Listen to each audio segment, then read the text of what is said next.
I love this man. I had so many great years that I cherish sitting at the other end of a set or through a two-way talk on NFL Network. He is now the general manager of the Las Vegas Raiders. He is my buddy Mike Mayock. How are you, Michael? Coach Eisen, how you doing, man? I'm fine. How's everybody in the family? Everybody healthy? Everybody good? Everything, knock on wood? Yeah, knock on wood.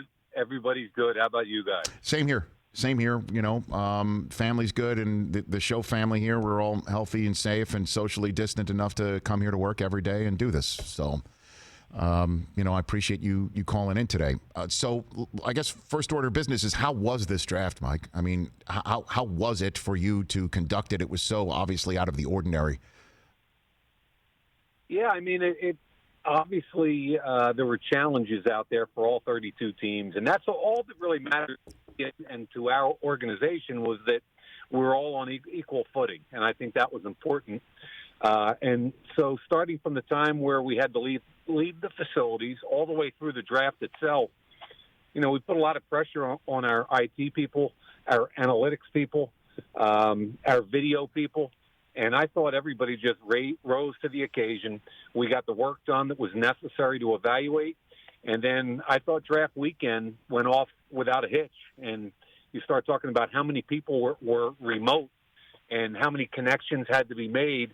And it's just, I thought, I didn't see a whole lot of it on television, but what I was told was everything went seamlessly. And, you know, we got through it, and I think every team felt really good about it, Rich. Well, I spoke to two of your colleagues this week already, and Howie Roseman in Philly and John Elway yesterday in Denver, and both of them seemed to think that it did take a while for everyone to get used to it.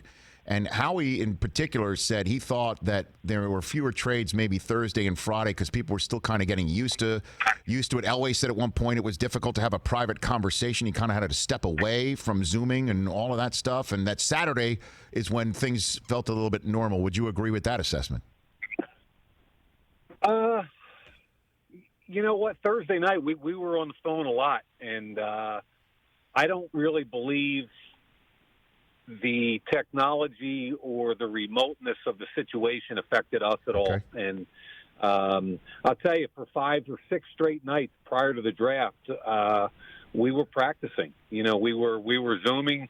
We had our trade guys in different parts of the country. We had our scouts calling in and trying to overwhelm our phone lines just to make sure we could handle both the phone lines and the video lines. And it worked out pretty well. So you know, I think the one thing, Rich, is you kind of felt like once you got to a certain point left on the clock, you had to hurry because it wasn't like everybody was in the same room together. If you're trying to make a trade and you were down to about 2.5 minutes, 3 minutes, you were trying to get it done because you still had to facilitate to go through the trade line to the NFL. You had to call the kid that you were trading for or drafting.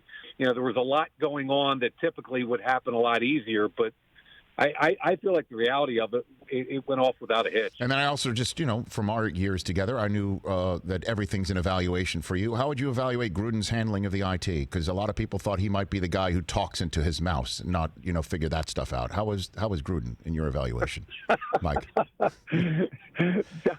John was great, man. We had fun. I mean, we're two dinosaurs. And, you know, we're now about an hour apart, and we're, you know, at first, the week before, John was like, I don't want to be on that Zoom thing. I want to be on a phone with you, Mike, and then you do all the Zoom stuff. And then we had a couple practice mock drafts that went off without a hitch. And he was like, yeah, that's not too bad. That was kind of cool. And, you know, John gets to the point and he starts to embrace it, and then he's really funny. So it went well. That's good, because I guess Caliendo could have just stepped in at any point in time, you know. I heard he did, apparently, right? No doubt about that. Mike Mayock here on the Rich Eisen Show. Let's get into the evaluation. We had, again, Elway on yesterday. He said that the Broncos ran several mock drafts, and not a single one of their mock drafts had Ruggs being taken by you. Why did you choose Ruggs out of all the wide receivers at your disposal, potentially? Well, you know, there was that quote, that group of the top 3 wideouts that everybody wanted to talk about, Judy, Ruggs, and CeeDee Lamb, and we loved all 3 of them. And I felt like John and our staff could take advantage of the distinctive talents of all 3 because they were very different. And at the end of the day, I think the pure speed of Henry Ruggs is kind of what changed things for us. And I think we felt like we've been bereft of speed, both vertically and horizontally. And when you get a guy like Ruggs, not only are you getting the vertical threat, the deep overs, the post routes, you're also kind of getting those manufactured touches, the horizontal ones, the jet sweeps, the bubble screens. When I talked to Nick Saban and he told me he approaches every day like he's a walk-on, his work ethic is off the charts. He was a gunner and a jammer on special teams. So we felt like we got in one body. We got a potential kick returner. We got a gunner jammer. We got a guy to stretch the field vertically. And I think even more important than all of that, Rich, because, again, I think John could have used all three of those wideouts to their highest degree of excellency. But what changed it for us is we felt like that element of speed would make Josh Jacobs better, would make Darren Waller better, would make everything underneath better, and effectively make our whole offense better. Well, I mean, man, you kept hammering that wide receiver position as well when you used two of your 3 third-round selections on Lynn Bowden Jr. and Brian Edwards of Kentucky and South Carolina, respectively. Why did you feel the need to keep hitting that same position, Mike? Well, the reality is for us, Lynn Bowden's going to play running back. And at Kentucky, it was kind of cool because his junior year, he caught close to 70 passes in the SEC, was one of the top slot receivers in the country.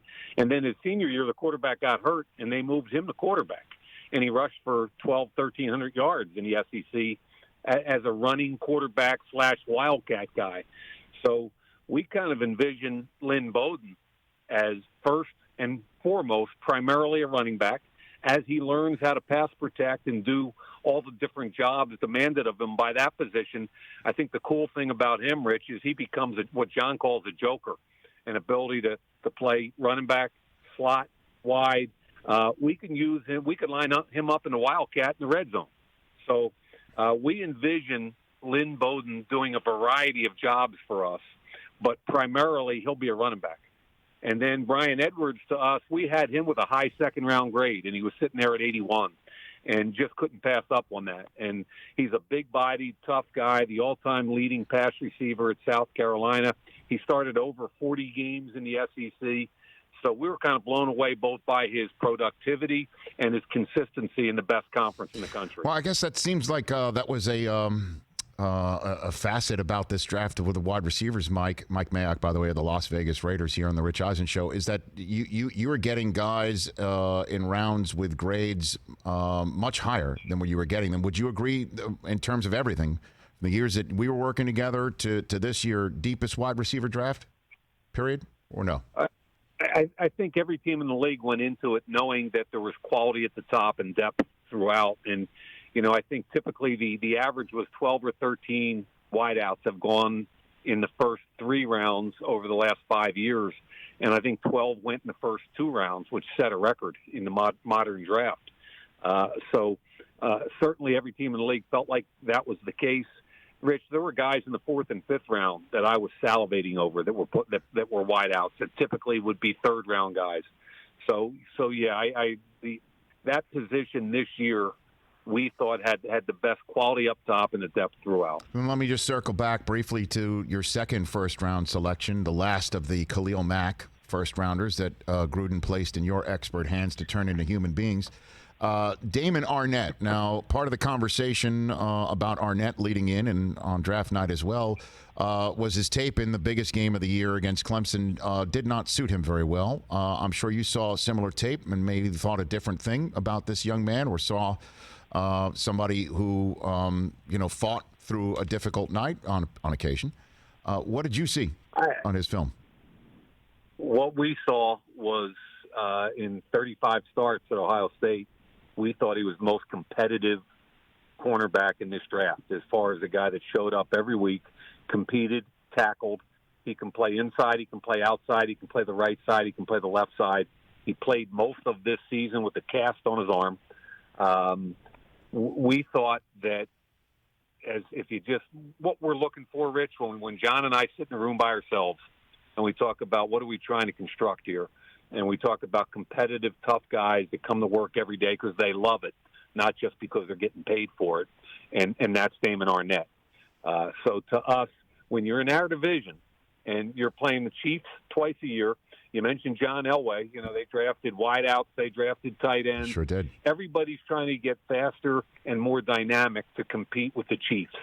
So in our division, you better line up, you better be fast, you better be competitive, you better be tough, and you better not flinch.